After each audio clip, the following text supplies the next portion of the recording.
प्रवाह कार्यपुस्तिका हिंदी कक्षा 6 एवं 7 के अंतर्गत कार्यपत्र 11। दक्षता व्यावहारिक व्याकरण शब्द समूह में शब्दों के अर्थ को समझ पाना। प्रश्न 1, दिए गए शब्द समूह में अलग अर्थ वाले शब्द पर गोला लगाइए। दिन, वार, रात, दिवस अलग है रात। आग, अनल, अग्नि, मशाल अलग है मशाल। दोस्त, बंधु, दुश्मन, साथी अलग है दुश्मन। नेत्र, नयन, पलक, आँख अलग है पलक। पवन, वायु, हवा, तूफान इसमें अलग है तूफान। प्रश्न 2, दिए गए शब्दों के 3-3 अर्थ यानी पर्यायवाची लिखिए। गृह, घर, आलय, निवास। धरा, धरती, भूमि, भू। खग, पक्षी, नभचर, पखेरु। बादल, जलद, नीरद, मेघ। पानी, जल, नीर, वारी। प्रश्न 3, दिए गए शब्द युग्म की सहायता से वाक्यों को पूरा कीजिए। पीछे पीछे, सुबह सुबह, तरह तरह, सुनते सुनते, ऊंची ऊंची। बगीचे में तरह तरह के फूल खिले थे। शहर में ऊंची ऊंची इमारतें हैं। बछड़ा गाय के पीछे पीछे चलने लगा। तुम्हारी कक्षा सुबह सुबह लगेगी। नेहा लोरी सुनते सुनते सो गई। प्रश्न 4, सही विकल्प द्वारा रिक्त स्थान भरें और वाक्यों को पूरा कीजिए। सूरज की हमारे स्वास्थ्य के लिए लाभदायक होती है किरणें। सत्य, अहिंसा और शांति के पुजारी थे महात्मा गांधी। देश के वीर अपने देश की के लिए बलिदान दे देते हैं। आन बान शान। गंगा यमुना भारत की पवित्र हैं नदियाँ। ये था कार्यपत्र 11। आइए आगे बढ़ते हैं। कार्यपत्र 12, दक्षता व्यावहारिक व्याकरण मात्रा और संयुक्त वर्णों का प्रयोग कर कठिन शब्द लिख पाना। प्रश्न 1, दी गई वर्ग पहेली में से शब्द छांटकर लिखिए। इसमें से छांट के लिखने ज्ञान, मुद्रक, कल, मुख्य, भाग्य, इंग्लैंड, चित्र, यज्ञ, मंत्री, मूर्ख। प्रश्न 2, दिए गए अशुद्ध शब्दों को शुद्ध करके लिखिए। प्रसिद्ध, समस्या, प्रभावित, कृष्ण, सत्तू, दिक्कत, बुद्धू, मंत्री, जिज्ञासा। प्रश्न 3, दिए गए शब्दों में री का प्रयोग कर शुद्ध शब्द लिखिए। कृपा, वृक्ष, पृष्ठ, गृह, मृग, कृपाण, घृणा, अमृत, भृगु, कृषि, दृढ़, कृतज्ञ। प्रश्न 4, निम्नलिखित शब्दों के अर्थ लिखिए। मुख्यालय यानी प्रधान कार्यालय। परीक्षा यानी इम्तिहान। ग्रामीण यानी गांव में रहने वाला। दुर्गम यानी कठिन। गंतव्य यानी मंजिल। अदृश्य यानी गायब। विस्तृत यानी बड़ा। महत्वपूर्ण यानी खास। पर्यटक यानी घूमने वाला। प्रश्न 5, रेफ और रकार लगाकर शब्दों को शुद्ध करके लिखिए। ग्रहण, शर्त, वक्र, सूर्य, गर्मी, वृत्त, प्रतिज्ञा, ड्रामा, प्रयास। ये था कार्यपत्र 12। आइए आगे बढ़ते हैं। कार्यपत्र 13, दक्षता व्यावहारिक व्याकरण यानी संदर्भ में संज्ञा शब्दों को लिख पाना। प्रश्न 1, निम्नलिखित वाक्यों को कोष्टक में दिए गए शब्दों के आधार पर पूरा कीजिए। मुझे उसकी बहादुरी पर गर्व है। नम्रता मनुष्य का सबसे बड़ा गुण है। दोनों भाई पढ़ने लिखने में मेहनती हैं। ईमानदारी जीवन में दृढ़ता लाती है। यह काम मैं सहजता से कर लूँगी। बादलों की गड़गड़ाहट सुनकर मोर नाचने लगा। प्रश्न 2, संज्ञा का संदर्भ समझकर वाक्य में प्रयोग कीजिए। कमल तालाब में उगता है। गंगा नदी हिमालय से निकलती है। अंगूर में मिठास होती है। कुतुब मीनार दिल्ली की प्रसिद्ध इमारत है। प्रश्न 3, दी गई व्यक्तिवाचक, जातिवाचक और भाववाचक संज्ञा शब्दों से वाक्य बनाइए। व्यक्तिवाचक संज्ञा गंगा, गंगा गंगोत्री से निकलती है। फुटबॉल, करण फुटबॉल खेल रहा है।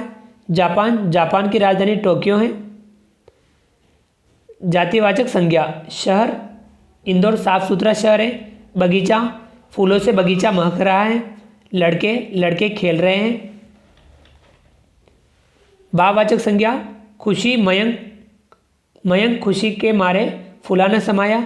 सर्दी, कोमल सर्दी से कांप रही है। बचपन, मोहन बचपन में शरारती था। ये था कार्यपत्रक 13। आइए आगे बढ़ते हैं। कार्यपत्रक 14, दक्षता वाक्य निर्माण कर पाना। प्रश्न 1, दिए गए वाक्यों को सही क्रम में लिखिए। परिधि कविता पढ़ती है। रानी बस से बाड़मेर जाती है। रेलगाड़ी का सफ़र सुहाना होता है। गड़साना में बहुत अनाज होता है। अंशी 29 जून को जन्मदिवस मनाती है। प्रश्न 2, दिए गए वाक्यों में स्थिति समझकर उसके बाद होने वाली संभावित घटना से मिलान कीजिए। पुष्पा स्वच्छता को अपनाती है, वह स्वस्थ रहती है। ताराचंद विद्यालय बहुत कम आता है, वह अनुत्तीर्ण हो जाएगा। ममता अपनी बच्ची को घर पर भी पढ़ाती है, वह पढ़ने में होशियार है। राजा प्रजा को बिना वजह दंडित करता है, जनता तख्ता पलट करेगी। चैत्र महीना चल रहा है, वैशाख महीना आने वाला है। अनूप के पैर में चोट लग गई, अस्पताल जाना जरूरी है। प्रश्न 3, दिए गए वाक्यों को पढ़कर क्रमबद्ध लिखिए। देखिए, इसको क्रमबद्ध लिखना है। मदन सुबह जल्दी उठता है, वह 7 बजे नहाता है। नहाने के बाद खाना खाकर विद्यालय जाता है, वह मन लगाकर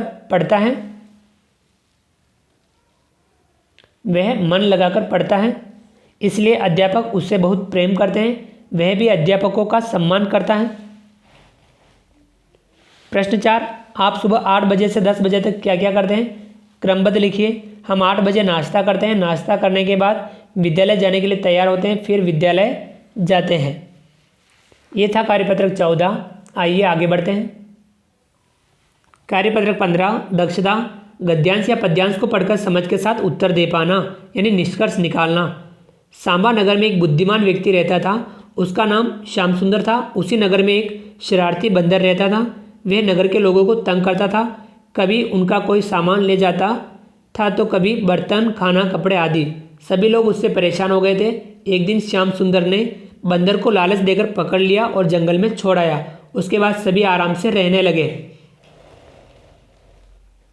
प्रश्न 1, ऊपर दी गई कहानी को पढ़कर प्रश्नों के उत्तर दीजिए। नगर में एक बंदर रहता था, सांबा। सभी से परेशान थे, बंदर। प्रश्न 2, नीचे दिए गए शब्दों में से उचित शब्दों का प्रयोग करके रिक्त स्थान भरिए। सामने की बेल में अंगूर लगे हैं, धरती तवे की तरह तप रही है, सभी डिब्बों पर एक जैसा निशान है, लोमड़ी चतुर जानवर है।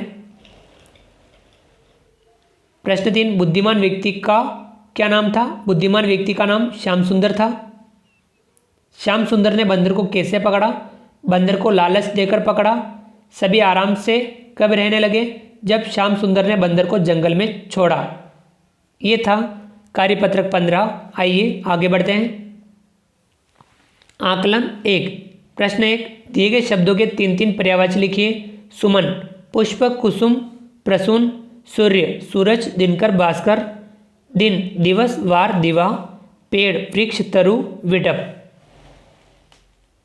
प्रश्न 2, सही विकल्प द्वारा रिक्त स्थान भरें। कमरे में अच्छी किताबें भरी पड़ी थी। राहुल पेड़ की ऊंचाई देखकर दंग रह गया। लहलहाती फसल देखकर किसान बहुत खुश था।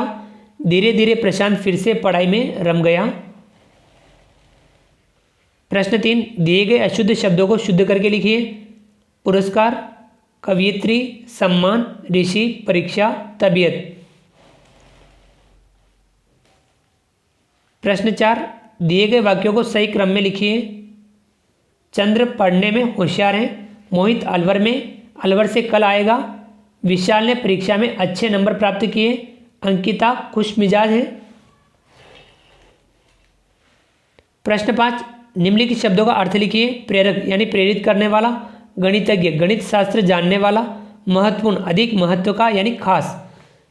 आइए आगे बढ़ते हैं। दिए गए गद्यांश को पढ़कर सही विकल्प चुनिए। हमारा भारत देश विश्व का 7वां सबसे बड़ा देश है। इस देश पर प्रकृति ने अपना भरपूर प्रेम और सौंदर्य लुटाया है।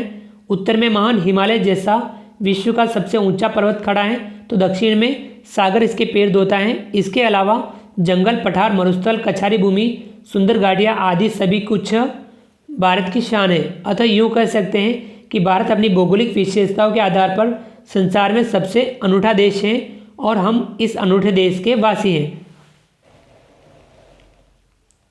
प्रश्न 6, भारत विश्व का बड़ा देश है, 7वां। विश्व का सबसे ऊंचा पर्वत है हिमालय। भारत को अनूठा देश माना है भौगोलिक आधार पर, विश्व का समानार्थी नहीं है भारत। प्रश्न 10, गद्यांश के आधार पर भारत की विशेषता लिखिए। विश्व का 7वां सबसे बड़ा देश, उत्तर में हिमालय तथा दक्षिण में सागर है, जंगल, पठार, मरुस्थल, कछारी भूमि, सुंदर घाटियां भारत की शान है, भौगोलिक विशेषताओं के आधार पर संसार में सबसे अनूठा देश है। तो ये था आकलन 1। तो इस प्रकार से हमने आज की कक्षा में कार्यपत्रक 11 से कार्यपत्रक 15 एवं आकलन 1 को समझा। आप वीडियो को लाइक कीजिए, चैनल को सब्सक्राइब कीजिए और अधिक से अधिक साथियों, विद्यार्थियों, मित्रों तक वीडियो शेयर जरूर कीजिए। मिलते हैं अगली क्लास में, तब तक के लिए थैंक यू।